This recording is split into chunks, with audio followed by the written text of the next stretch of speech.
has Donald Trump effectively killed these negotiations? We have the outlines of a deal. We've had it for several days. It's 90+% written.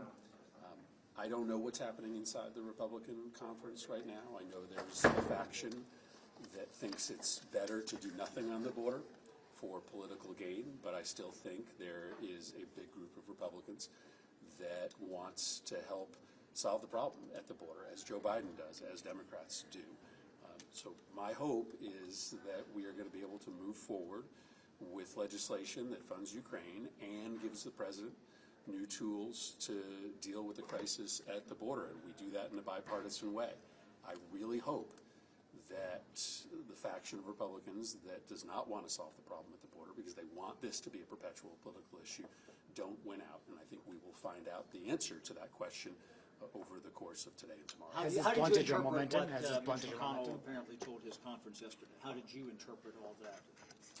Well, we are still working today on writing those final bits of text. My belief is that we can still get this package to the floor, and that would be good for the country. It would be good for the country if we could come together, Republicans and Democrats, around changes in border and immigration policy that try to reduce the chaos that Americans see. I know there is a group of Republicans that just wants to keep this issue open, that wants to keep chaos at the border in order to exploit that politically. But I still believe that there's enough Republicans to join with Democrats to do something together. But do you think this has blunted, though, your momentum in trying to get a deal? We will find out the answer to that in the next 24 to 48 hours. I hope we don't live in a world today in which one person inside the Republican Party holds so much power that they could stop a bipartisan bill to try to give the president additional power at the border to make more sense of our immigration policy. I would hope that one person isn't so powerful inside the Republican Party to hand Ukraine to Vladimir Putin, but we'll find out the answer to that. I'm just going to keep my head down. I'm working with partners who want a deal.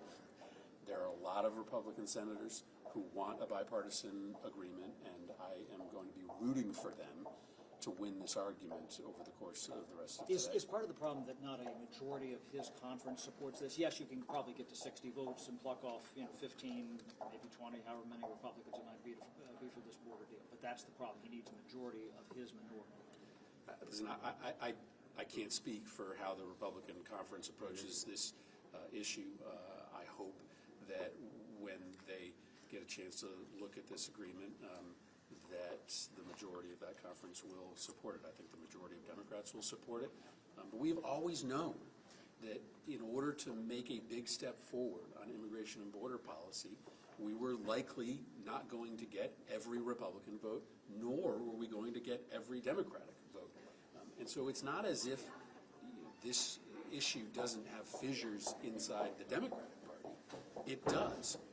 We just believe that it is so important to try to fund Ukraine, and it is so important to try to make sense of the border that we are willing to live with the uncomfortableness of intra-party division.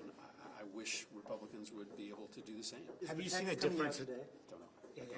Have you seen any change in Senator Langford's approach to your negotiations amid Trump's opposition?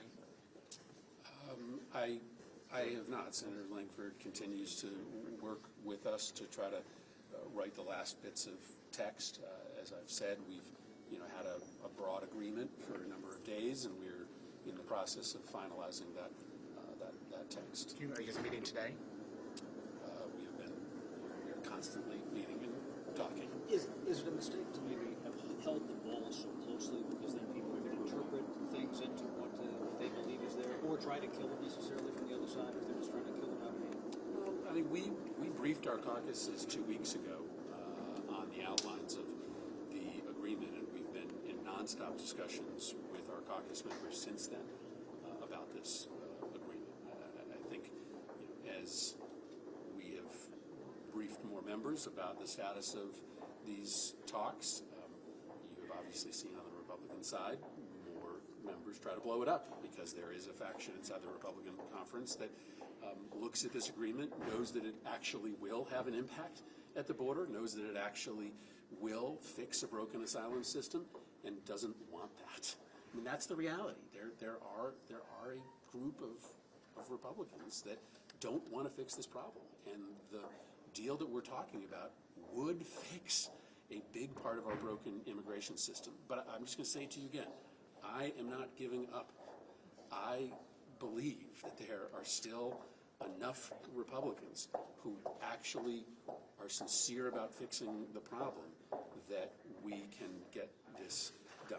Maybe I am totally naive, maybe I am gullible, maybe I don't understand this place, but I can't show up for work every day without a belief that there's still just enough Republicans and Democrats that actually want to solve problems. Senator Schumer still, has he indicated to you that he still plans to move forward with a supplemental package that includes Ukraine aid, Israel, Taiwan, and the border, or has there been any change to his approach?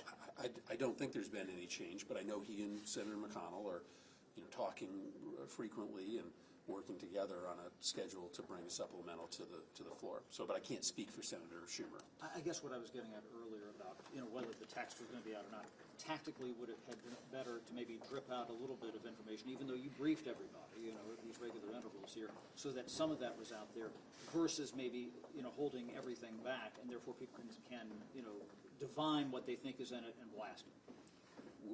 Would that have changed Donald Trump's mind? No. I mean, Donald Trump was going to be against any deal that actually makes a change at the border for the better. And I think that that's been true for a long time. But I still think we can get to the finish line here, and I'm going to work really hard to do that. All right, thank you. Thank you.